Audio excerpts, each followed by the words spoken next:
Vamos dar continuidade então aqui em cima dessa linha de raciocínio dos elementos de coesão entre as células, tá?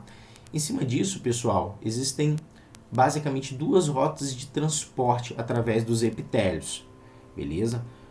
Uma rota de transporte que a gente chama de intercelular, que ela ocorre entre as células, tá? E uma outra rota de transporte que a gente chama de intracelular, que ela ocorre dentro das células. Então, existem elementos que irão passar por dentro das células, irão ser liberados na superfície apical, por dentro da célula. E outros elementos irão passar aqui por fora das células, no espaço entre elas, tá? E serão liberados tanto na região aqui na superfície livre, quanto elas serão internalizadas aqui por meio da membrana ou da lâmina basal. Parece ser algo simples, tá? Mas onde que isso ocorre, que a gente pode dar um exemplo, que tem uma função muito importante, é o nosso sistema renal. O rim, pessoal, é o órgão que possui a maior diferença morfofisiológica do nosso corpo. Então, o rim ele regula os níveis de eletrólitos, o pH sanguíneo, a pressão arterial a longo prazo, tá? A produção de células sanguíneas através da liberação de fatores que irão estimular essa formação de células lá na medula óssea. Então, o rim ele regula a sua função renal através da passagem de elementos pelas células, tá? Não vou ficar aprofundando na fisiologia, beleza? Mas esse controle do que está passando aqui no espaço intercelular, tá? Ou no espaço intracelular é muito importante em alguns mecanismos, tá? Isso direciona o transporte, tá? Isso direciona e controla. Por exemplo, a gente tem uma região dentro do néfron, no rim, que é impermeável.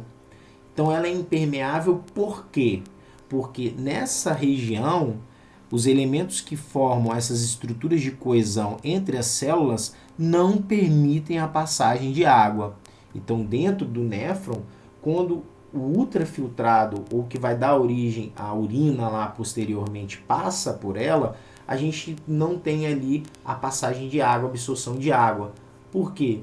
Porque entre as células existe, tá? É uma zônula de oclusão formada pelas tight junctions que impedem aí a passagem de água lá a nível de néfron renal. Beleza, galera? A gente tem isso aqui ocorrendo nas nossas mucosas, nossos tecidos de secreção, tá?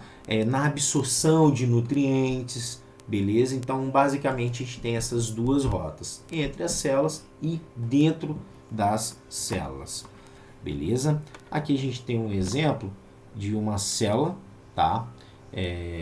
Posso colocar aqui uma célula caliciforme e a gente tem o que?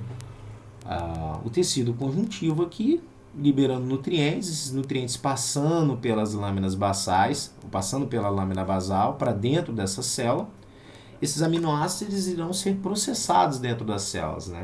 A gente viu que há toda uma questão de direcionamento do transporte de proteínas de dentro da célula. Esses aminoácidos serão utilizados aqui por essas células para formar proteínas. Essas proteínas irão ser empacotadas a nível de Golgi. Tá? A gente vai ter a formação aqui de vesículas contendo esses elementos e quando for necessário, a gente vai ter a liberação dessas vesículas pelas células. Tá? Então, os materiais, os elementos, os macro e os micronutrientes, eles são absorvidos pelas células, tá? Eles são utilizados como molde para produzir outras moléculas, tá? E eles ficam aqui armazenados para o momento de serem excretados aqui na superfície apical. Beleza, galerinha? Então essa daqui seria uma rota intracelular, onde a gente tem um material sendo processado dentro da célula e sendo posteriormente aqui liberado, tá? Então a gente tem aqui algumas especializações de superfície livre das células epiteliais. Uma dessas especializações são as microvilosidades. E uma outra especialização seriam os cílios, como um exemplo, tá? Então os cílios, eles irão fazer um batimento, tá? Eles irão fazer, desculpa, um movimento, principalmente na nossa traqueia respiratória, que irá coordenar, tá, o fluxo de muco, retirando esse muco da nossa árvore respiratória, direcionando esse muco para o nosso esôfago, e esse muco depois no esôfago ele será direcionado para o intestino, onde ele será eliminado pelo suco gástrico, tá? As microvilosidades no intestino têm um papel de absorção, como a gente viu, tá?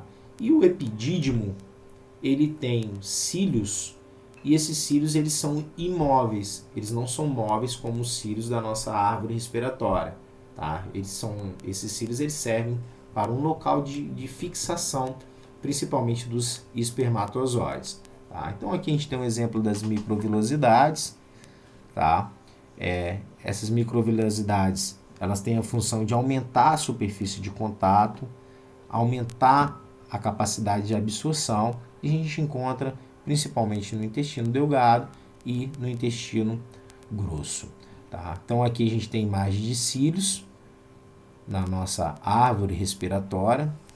Então essa imagem aqui foi feita a partir de um azul de toluidina, e esses cílios eles se batem através de um movimento, tá? Um movimento unidirecional, e eles têm a função de remover as impurezas que chegam à nossa árvore respiratória, beleza? Esses cílios, eles têm a capacidade de locomoção da nossa árvore respiratória, e no epidídimo eles são imóveis. Outra estrutura são os flagelos, tá? Os flagelos possuem a especialidade principalmente relacionada à locomoção celular, tá? E algumas estruturas também, os flagelos, eles são responsáveis em coordenar aí o direcionamento de uma substância ou de substâncias em uma determinada direção, tá? Então aqui a gente tem na imagenzinha à esquerda um exemplo aqui de um corte feito numa traqueia. Beleza, galerinha? Então a gente tem os epitélios de revestimento, tá? As células elas fazem a cobertura da superfície externa do corpo, então a gente vai ter uma aula só de tegumento. Esses epitélios também revestem órgãos e cavidades corporais internas, tá? E aí eles são classificados de acordo com o seu número de camadas, beleza? Então, por exemplo, a gente tem no coração, a gente tem um epitélio que reveste esse coração, que é chamado de pericárdio, tá? Os órgãos do nosso sistema gastrointestinal também possuem essas lâminas que os recobrem, com a função principalmente e aí de proteção, tá? A gente tem o epitélio glandular, que é formado por um conjunto de células especializadas responsáveis em produzir uma determinada substância, e elas serão liberadas na forma de secreção. E aí a gente pode dividir ou classificar o epitélio de acordo com a característica e a quantidade de células ou de camadas de células, tá? Então a gente vai classificar esses epitélios principalmente quanto ao número de camadas e ao tipo de células presentes.